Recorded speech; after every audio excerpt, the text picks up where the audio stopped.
Thank you, everyone, for being here. And let me just say at the outset, this is the first event in a new partnership between the Atlantic and the National Constitution Center, Jeff Rosen, and it's going wonderfully well. Helped a little bit by the news, perhaps, but we're looking forward to a long and fruitful relationship. Congressman Schiff, how's your week been? Slow. Yeah. Slow. Imagine it fast.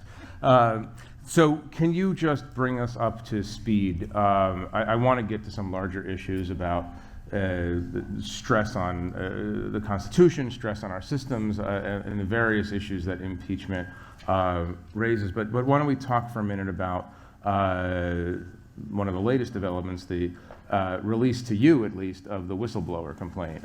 You have now seen the actual whistleblower report.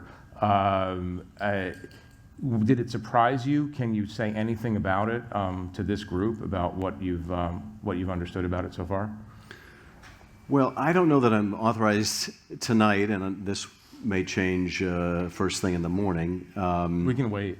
Can you wait? The conversation goes on long enough. We'll just bring in snacks. It's fine. I don't know that I can even confirm or deny whether the subject of the complaint involves the subject of the call, because at this point, the director has made no declaration that any of it is unclassified or any of it can be shared. Presumably, when he's coming in to testify, he's going to want to be able to talk about some of the substance. Right. But frankly, they're not going to tell us until the morning what they consider classified or unclassified. I should say, frankly, that this complaint we consider to be the property of our committee. That's where it was intended to be.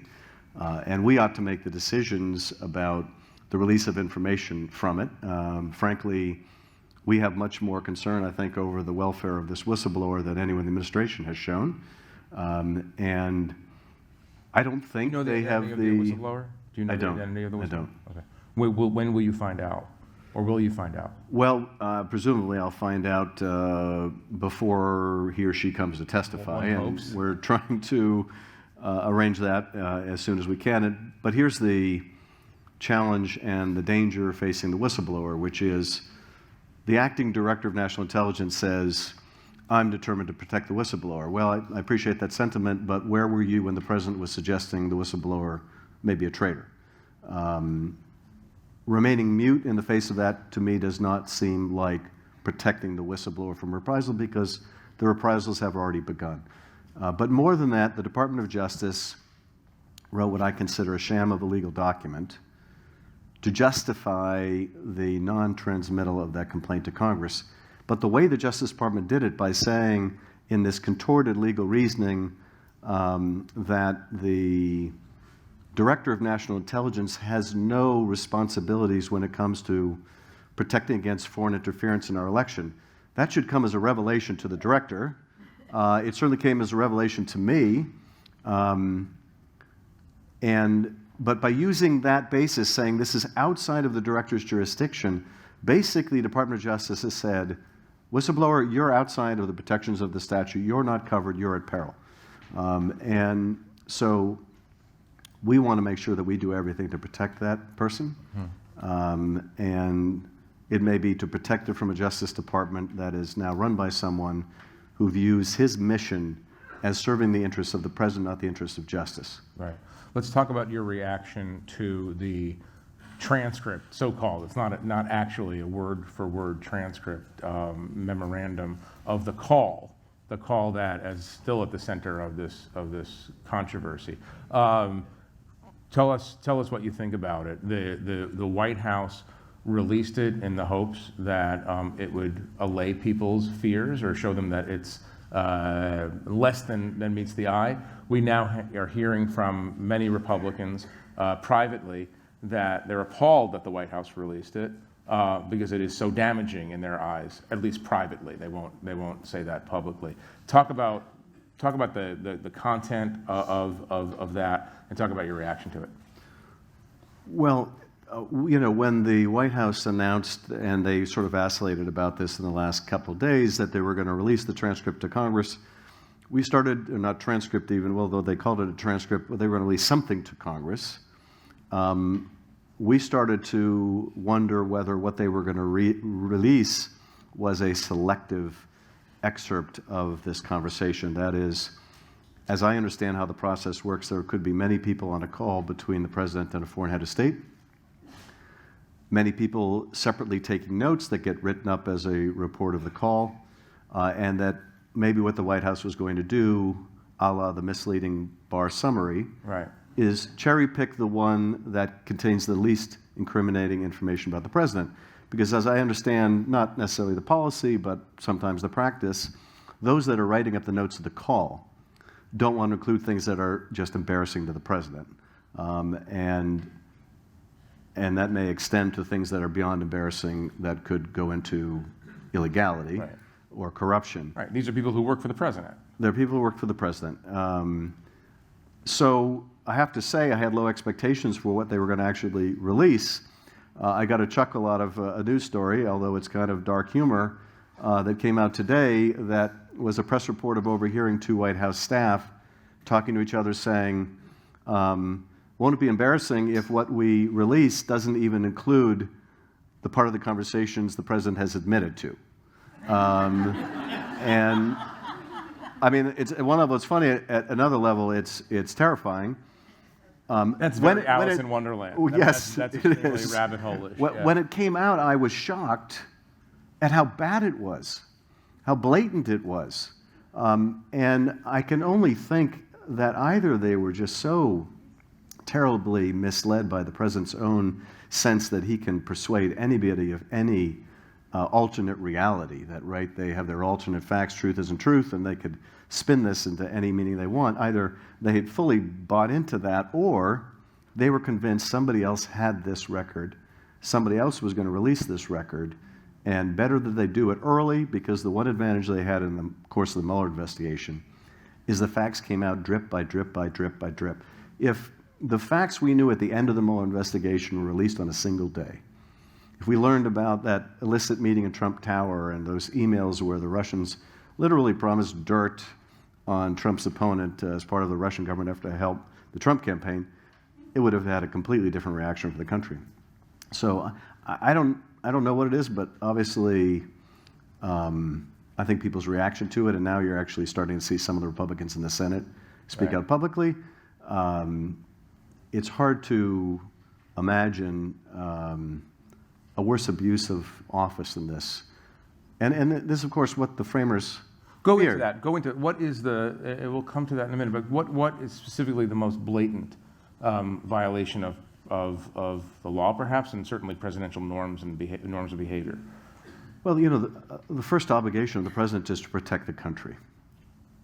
That, I think, means quite literally protect the country. It also means uphold the Constitution. That's part of the oath. It's really the essence of the oath of office. And here the president betrays both.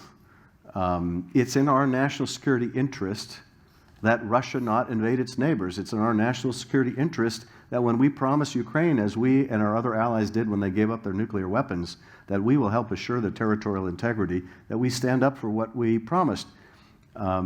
And here, that a president of the United States would withhold military aid to a nation that is still occupied in part by Russian forces, Russian irregulars, little Russian green men, withhold that, even as he is pressing that leader to intervene, to manufacture dirt to help his political campaign. It makes our country less safe. It jeopardizes our national security. But in terms of his oath of office of faithfully executing the laws, we passed a law that said we want these millions of dollars in military assistance to go to Ukraine. He's not faithfully executing if he's withholding that support for personal political reasons. So to me, it is the most flagrant abuse of his oath of office. Right. I asked the speaker yesterday if she believed that the president understands right from wrong. Do you believe the president understands right from wrong? Not always, no. I don't believe he does. Because there are some times when he will say things, and this is a president who deceives all the time. But sometimes he will say things that are so damning, I think because he doesn't understand how truly incriminating they are, which suggests that there are times when he doesn't know right from wrong. Or his view of the world is everybody is completely in it for themselves. That's how he operates. That's how he expects everyone else to operate. And for anyone to suggest otherwise is a charade. Right. You meet people in life who assume that everyone is like they are. And when they lack a moral compass, they assume everyone else lacks a moral compass. I would still imagine that somewhere in the back of his head he understands right from wrong. But that switch doesn't always seem to be flipped on. Or even when it is, it's always secondary to his immediate personal need. I asked that question because this phone call happened right after Mueller's testimony. He's not unaware of the fact that you're not supposed to ask foreign leaders to interfere in American elections. It's been discussed in public for quite a while now, and yet he did this. And so it strikes me as not Nixonian. I think Nixon understood right from wrong and did wrong sometimes or often. This question goes to the question of whether he's competent to be president, and I want to ask you that directly. Do you think he has the cognitive abilities? Put aside the moral compass. Does he have the cognitive abilities, in your mind, to be president of the United States? I don't think he has the character to be president of the United States. And I've often said, and I don't mean it as an exaggeration, that you could pluck someone off the street and they'd be a better president. And I say that because if you pluck somebody off the street at random, they would be patriotic, they would be decent, and they would have the common sense to know that if they didn't know something, they should find someone who did. These are qualities all lacking in the president. And but I think what has our republic really shaking right now is not that the president lacks the essential element of character, but rather that my GOP colleagues are so willing to fall in line no matter how serious the depravity. We had a resolution on the floor today to urge the complaint to be provided to the Congress. This would be laughable if it wasn't so serious. Yesterday, when we took it up on the Rules Committee, the Republican representative of the Intel Committee said it's premature. We shouldn't ask for the complaint until the director comes in and tells us why he's not giving it to us. And then today, he argued it's post-mature, because now they've agreed to provide it. So it's premature, post-mature, it's apparently never mature for Congress to insist that the law be obeyed. And when I listen to my colleagues just tie themselves into knots to explain how this obvious shakedown on this call was somehow nothing to see there, right. I was reminded once again, as we've been reminded over the last 2.5 years, that there is no depth to which they will not go to avoid being tweeted at by the president, attacked by his cronies on Fox Prime Well, you Time. could testify that you can get tweeted at the president and survive. Yes, in fact, I have to tell you, because I thought this was quite hilarious, I didn't get a chance to watch the president's press conference today, so I missed that show. But one of my staff came in right after it was over, and he said, "The president just called you smart." And I said, "Really?" And he said, "Yeah, but then he said, you lie and lie and lie." And I was like, you kind of buried the lead there. Right. I can attest the fact you can be attacked by the president, you can survive it. And obviously it's different as a Democrat, but a great many of my Republican colleagues could stand up to this president and their constituents would applaud them for it. I remember a conversation I had, actually, at a forum I think that you and I participated in when Senator McCain and I were backstage. Oh. This was before the midterms. And I said, I don't understand why there's not a single Republican in the House who feels they have a constituency to be the John McCain of the House. I would think that's a good place for any number of my GOP colleagues to be. And his response was, well, if it stays that way, they'll soon be calling you chairman. And obviously it did. And, you know, while I'm glad that I'm the chairman and not the ranking member, I would prefer that my Republican colleagues did the right thing. And while I understand at a very kind of pedestrian level why they don't, they're worried about a primary, they're worried about their future career plans. At another level, I don't understand at all. What's the point of their being there? Well, you know, I mean, obviously, you know many of your Republican colleagues fairly well. You're probably friends with some of them, and I want to just press on this point. You know, you read the transcript, as it's been called, and it is not. I will not give you money unless you dig up this dirt and send it to me in this post office box. It's a little bit more vague, at least in the description. Is there any possibility that someone could read what you've read in a slightly more benign manner and give the president the benefit of the doubt? It depends, I guess, on what you're drinking or smoking. I don't know how you can read that. I don't know how any of them could read that, and if they didn't know there was an R next to the president's name instead of a D, that they could reach any conclusion other than this man is corrupt. You said it reads like a mob shakedown. Go into that a bit. It does, and you know, I'm continually reminded of something James Comey said a year or two ago about how when he was asked by the president, can't you see fit to let this Flynn thing go? He didn't need to be told this was a directive. When the commander-in-chief says that he hopes something happens, it means, I want you to make it so. That the president speaks in Comey's experience like an organized crime figure. Now, I've got my issues with James Comey, but not on this score. Because time and time again, we see this is exactly how the president talks. Michael Cohen talked about it as well, how the president would talk in code. And you read that call record, it's got everything you expect from a mob boss. It's got, you know, we do a lot for you. We do a lot for you. We do more for you than any other country does for you. But there's not much reciprocity here. There's not much reciprocity, and I got a favor I want to ask of you. And let me just say, Ukraine's a nice country. It's kind of like, it'd be sad if something happened to it. Like nobody defended you from Russia invading your soil.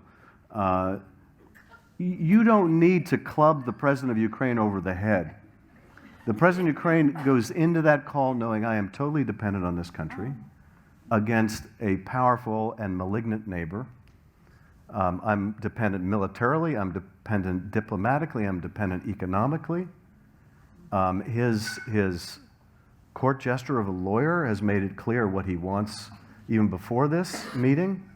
My staff has certainly told me exactly what the president wants, and the president wastes no time in getting to the point, and goes back to it and back to it and back to it.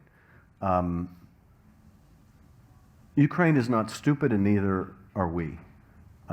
It's clear what's going on here, and if you're going to look for the president or anyone else to spell it out in graphic terms like I think any good organized crime figure, they know how to talk in a way where the message is clear and the threat is implied. Is he Michael Corleone or is he Fredo? I always thought Don Jr. was a dead ringer for Fredo, but I don't know. Michael wouldn't get caught with the transcript. That's all I'm saying. You know, I mean, I guess these days you have to laugh or you'd go mad, but this is a terrible tragedy for the country. You know, I mentioned John McCain earlier, and I had the chance to travel with him to a couple of national security conferences, and at one of them, and the wonderful thing about traveling with him is he could invite anyone to dinner and they'd come. We had dinner with Bono and Bill Gates, and as the night wore on, we started telling jokes, and Bono told a joke about being Irish, and then got very serious, and he said, I'm very proud to be Irish. I'm very proud of Ireland, but Ireland, like most countries, is just a country. America is also an idea.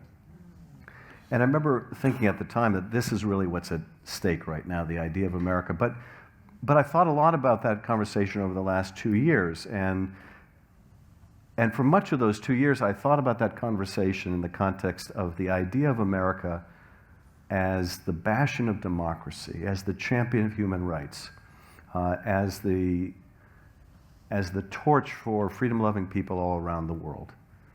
But I've come to realize there's another part of the American idea that is also now so deeply at risk. And that's the idea of America as a melting pot, the idea of America as a place that's welcoming of refugees, that you can come to, that you can belong in. And when the president tells my colleagues to go back to where they came from and inspires crowds to make that hideous chant, you realize everything about the American idea is at risk right now. And that I don't think you can capture well in a movie role. Right. So my last question for you is a large question. But as a representative of Hollywood, I always appreciate the opportunity to cast people. Exactly. The large question, maybe it's the largest question, is this a political crisis, a moral crisis, or is it a constitutional crisis?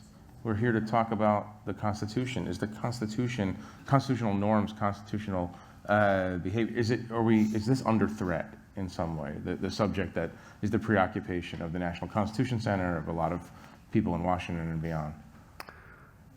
Well, I think it's really all three. It's certainly a moral crisis when so much of the values of the country are being tested. What does the country stand for? What do we still stand for what it says on the Statute of Liberty, or are we some different country now? So morally, we're being tested. Politically, our system is showing enormous strain. Lots of things we thought were inviolate norms turn out you can violate with near impunity. Whether we're in a constitutional crisis, I've always thought that we'll be in that crisis when the courts finally adjudicate against the Trump administration vis-a-vis the oversight we're doing. And Donald Trump says what I think President Jackson said once before when the Supreme Court ruled against him: well, that's your opinion, now let's see you enforce it. If we ever get to that point, we are in a full-blown crisis because there is no one and nowhere to appeal. I don't think we're there yet, but I do think, well, the framers conceived that a man like Donald Trump might become president.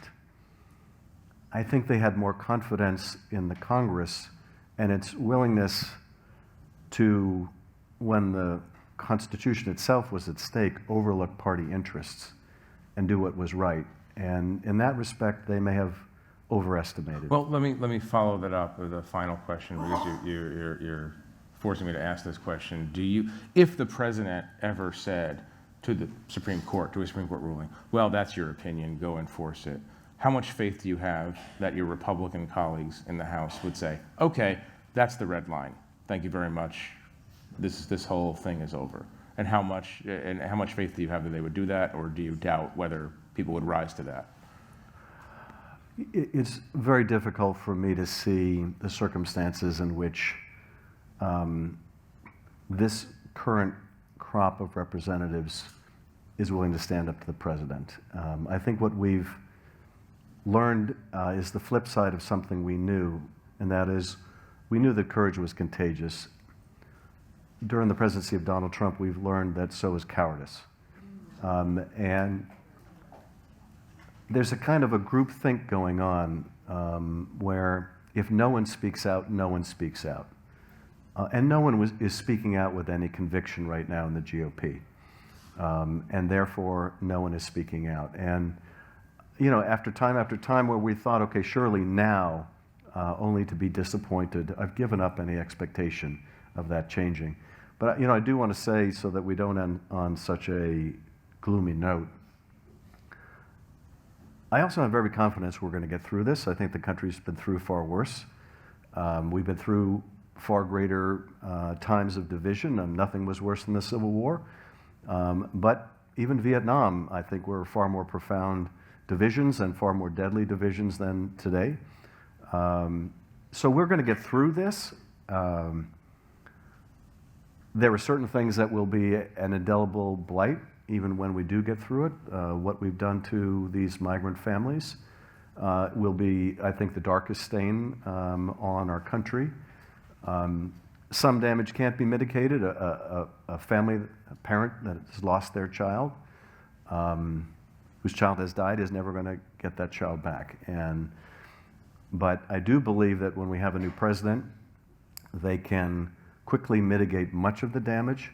And the size of the repudiation at the polls next year is going to be very important in telling the rest of the country whether this was a bout of momentary insanity or something far more serious.